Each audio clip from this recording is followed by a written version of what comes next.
Your daughter was rushed to the hospital in an emergency. Both mother and child are in a critical condition. I received this unexpected call from the OBGYN where my pregnant daughter was receiving her checkups. Apparently, my daughter had collapsed, buried in snow right outside our house, and was discovered by a neighbor who promptly called an ambulance. I couldn't wrap my head around this sudden turn of events, but immediately drove off to the hospital. Please let them be safe, God. Please protect my daughter and her unborn child. 2 hours later, I arrived at the hospital, only to be met with a harsh reality. My name is Grace. I'm 55 years old. My husband passed away in an accident 3 years ago. My daughter Kaylee, who was already married at the time, was worried about me, but I didn't want to intrude on her new family, so I declined their offer to live together and chose to live a couple of hours away by car. Kaylee, 27, is incredibly patient and not one to complain about trivial matters. Whenever I would call to check in, Kaylee always responded with a bright voice. Everything's fine. I'm enjoying life. Her husband, Blake, is a brash person who never even acted respectful to me, his mother-in-law, since the day we first met. His self-centered tendencies always put his opinions before Kaylee's, even during their wedding preparations, which often left me wondering if Kaylee was truly happy. However, I never anticipated this dire situation. Why was my pregnant daughter out in the snow? Please let her be safe. Upon arriving at the hospital, the person who called the ambulance was accompanying me. As I was hearing the details from them, the doctor in charge came to me. Your daughter is currently unconscious and in a very critical condition. Apparently, she was conscious when she was brought to the hospital, but she insisted that her husband should not be contacted, and gave them my phone number. In the hospital room, I held Kaylee's hand and kept calling her name. But sadly, she never opened her eyes again, and quietly passed away after a while.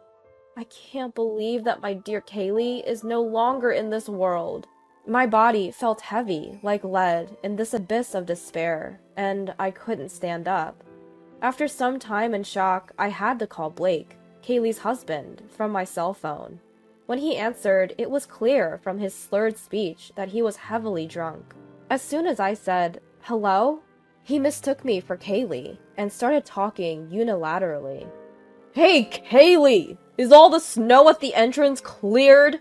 Once you're done, come pick me up in the car. Kaylee has passed away. Huh? What are you talking about? Who the hell are you? I struggled to hold back my tears and told him I was Kaylee's mother.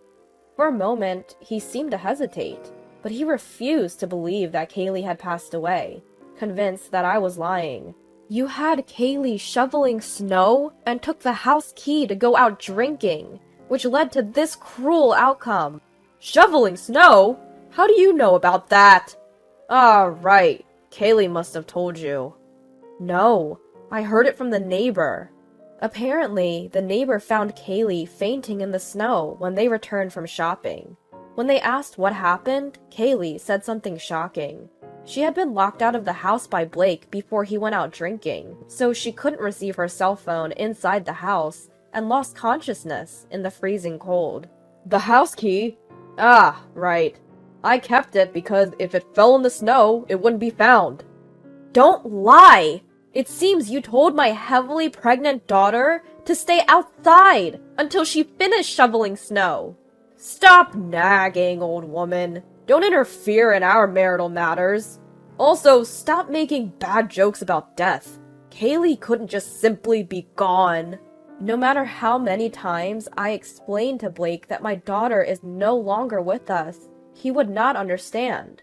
Call a taxi and come home, immediately. I'm heading to your house too.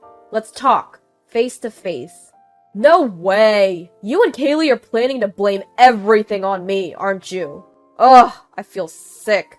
I'm too dizzy from the alcohol. I'll stay at a hotel nearby tonight. With that, he hung up the phone, unilaterally. My heartfelt words didn't reach his ears at all. I didn't think he could be this unreasonable, but I don't feel like calling him back either. Pondering on what to do next, I, who had lost the strength to drive 2 hours back to my own house, decided to spend the night at Kaylee's. I took a taxi, and when I arrived at Kaylee's house, I found vegetables like green onions and radishes left cut in the kitchen. She must have been preparing dinner. Just a few hours ago she was here, and now I can't even talk to her. This is too painful. Kaylee? As I wiped my tears and cleaned up the kitchen, I found Kaylee's diary in the kitchen cupboard. I remembered the conversations with the neighbor and the doctor. This might tell me about Kaylee's life. I was desperate to know why my daughter, who should have been eagerly waiting for the birth of her baby any day now, had to sleep forever. Believing that I would find the whole truth, I began reading the diary. The reality documented in it far exceeded my imagination. Kaylee had resigned from her job because her health deteriorated after pregnancy, and she couldn't go to work. Since then, Blake had berated her as a useless wife and a parasite eating into his money. She was forced to cook meals and make lunchboxes every day, despite suffering from morning sickness. Not only that, Blake would call her while at work to demand chores, hardly giving her any time to rest. If only I'd realized sooner what she was enduring, maybe Kaylee would still be here, healthy and happy. The diary revealed that even under these harsh circumstances, Kaylee never sought divorce because of a threatening remark Blake had made. "Don't you dare think about leaving me and becoming free. If we were to get divorced, I, the breadwinner, would take custody of the baby. You wouldn't get to see the child at all. So remember that." He took advantage of Kaylee's fear that she might not be able to raise a child alone, effectively shackling her with invisible bonds. Having finished reading the diary and imagining my daughter's pain, my heart trembled with sorrow, and I couldn't stop crying. I want to take revenge on Blake somehow. I won't be at peace until I've avenged Kaylee, but the diary alone isn't enough evidence to prove that he was responsible for her death. Despite my search, I found no definitive proof that Blake had cast my pregnant daughter out into the snow. As evening fell the next day, Kaylee's phone, which had been left at home, received a call from Blake. "Hey, Kaylee! Stop pretending to be dead! It won't work on me! Make my favorite dish tonight and wait for me at the entrance on your knees. How many times do I have to tell you that my daughter is gone? If that's true, then show me the proof."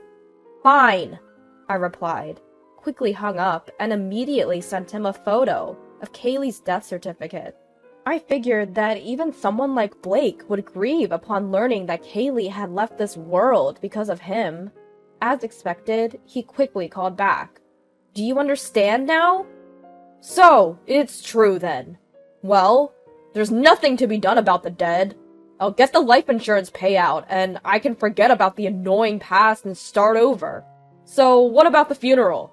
What a hassle." Faced with Blake's nonchalant delivery of these incredibly cruel words, my hand began to shake with anger.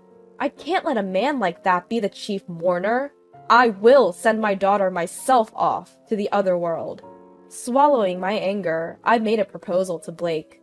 "I'll arrange the funeral, and I'll act as the chief mourner. You attend as the husband. You pay all the funeral costs, but I get all the condolence money." "Understood." "All right, I'll have to make sure my relatives come. Try to invite as many of your relatives as possible so that I can get a hefty sum." With a cheerful voice, Blake said, "I'll be living in a hotel for a while," and abruptly hung up the phone. He must be a very greedy man. Despite knowing the tragic end Kaylee met, he remains unperturbed, showing no remorse towards his deceased wife and unborn child. My heart, which was devastated by the loss of Kaylee, changed to a desire for revenge against Blake, and a raging fire of revenge began to burn. I can't let Kaylee's pain go unanswered. I'll show Blake the hell of this world. I stayed at Kaylee's house until the funeral, preparing everything. Then, on the day of Kaylee's funeral, Blake approached me, hands in his pockets and a sleazy smirk on his face. "I'll play the part of a grieving husband who couldn't be the chief mourner. You do your part well. Once the funeral's over, I'll take the condolence money and leave immediately." His words infuriated me, but I prioritized sending my precious daughter off. Both families gathered, crying and saying, "She was so young to leave us. It's heartbreaking. I can't believe Kaylee is gone." After a few words of grief, I then stood in front of the microphone to make a speech as the chief mourner. "Thank you all for gathering here today to remember my daughter Kaylee. The truth is," I started to explain to the entire family how our late-term pregnant daughter had left us. The solemn air shifted to murmurs of shock, and at this, Blake abruptly stood. "Don't be fooled by this old woman's lies. Kaylee insisted on shoveling the snow herself, ignoring my objections. That's why this happened." Ugh! I was at a loss for words as he began to feign tears. I had predicted Blake would react this way, and so I opened my daughter's diary that I had brought with me. This is an entry from the day before Kaylee passed away. Blake told me to clean every nook and cranny of the house, but my belly was aching, so I couldn't do it today. He got angry and threw away all the dinner when I was about to eat. I'm worried if the baby didn't get enough nutrition. That's an exaggeration. I merely slipped and knocked the food off the table. She's making me out to be the villain. She's too delusional. He interrupted, but I ignored him and continued reading. If we divorce, I, who am unemployed, won't be able to raise the child by myself. Blake told me, if you don't want to lose custody, you'll be my slave for life. Don't read things that aren't written there. You're causing everyone to misunderstand me. Despite his loud protests, his face was steadily paling. His expression seemed to indicate the truth. He started to come towards me as if he couldn't hold back anymore, but some of our relatives stopped him. "You think you can get away with this? I'll call the police and put you in jail for defamation." "Are you not the one who should be arrested by the police?" "Don't get ahead of yourself. Watch your mouth." His true nature couldn't be hidden, no matter how much he tried. Blake's face, glaring sharply at me, was pure villainy to anyone who looked. The attendees sighed and murmured, "What a terrible man. The worst kind of man." "Oh, well, I may have overreacted a bit. Kaylee just wrote about our insignificant spousal quarrels in her diary, in an exaggerated way. Please believe me." It seemed he still thought he could talk his way out of this, unaware of the gravity of his actions. I informed him that neglecting a pregnant woman and her unborn child and leaving them out in the cold would result in severe punishment. "You have no proof. If you have it, show it." He looked down on me, snorting with a laugh, seemingly thinking I was just bluffing.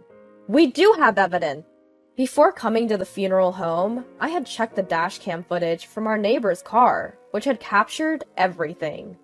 Huh? It's amazing that it's always recording, even when the engine is off. Well, I'm about to call the police. As I showed him the SD card from the dashcam, Blake clicked his tongue. Damn!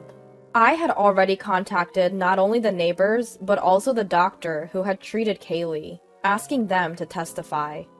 I was wrong. It was my fault. So let's settle this amicably. I'll give you half of the life insurance and the condolence money. So please forgive me. Stop joking around. I lost my daughter, who was more precious to me than my own life. You think you can solve this with money? I hope you experience the despair Kaylee felt in the cold and harsh outdoors. As I immediately called the police and explained the whole situation, they agreed to rush to the funeral home. Meanwhile, the relatives who attended the funeral kept an eye on Blake to prevent him from escaping. You'll be picked up soon. You should atone to Kaylee before then. Kaylee, I'm sorry. Please save me from the other world. After calling out to Kaylee with an insincere voice, Blake then turned to me and began to grovel pathetically.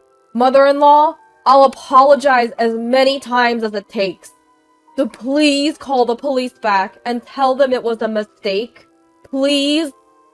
I shook my head strongly, looking at my daughter lying in the coffin.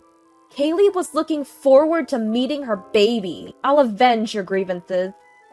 As I coldly looked down on Blake, who was approaching, He sensed something, and his face turned ashen, starting to tremble. "No! Help me!" Blake began to panic, shedding tears and trying to escape. But Blake was held in a tight grasp by his father and relatives, rendering him immobile. He was soon taken away by the arriving police, disappearing in the back of a patrol car. His parents and relatives later bowed deeply to me and my daughter, offering apologies repeatedly. When I glanced at my daughter's face, which now rested in the coffin, it seemed to bear a slight smile. Finally, the weight on her chest has been lifted. Kaylee, now you can embark on your journey to the other world without any worries. The dashcam footage and testimonies served as the smoking gun, and Blake was put behind bars. He would spend some time in the cold, high-walled prison, surrounded by intimidating individuals. Becoming a criminal, he was also fired from his job. Since his parents and relatives have declared their intention to cut ties with him, his future life will undoubtedly be harsh. By the way, I didn't tell Blake, as he never asked, but Kaylee's baby was born, safe and sound, and I have decided to raise it. Kaylee had named me as the beneficiary of her life insurance, so when the child grows up, I plan to pass everything on. I'm thankful that at least the grandchild is safe. From now on, I will pour double the love into this child, mine and that of my lost daughter.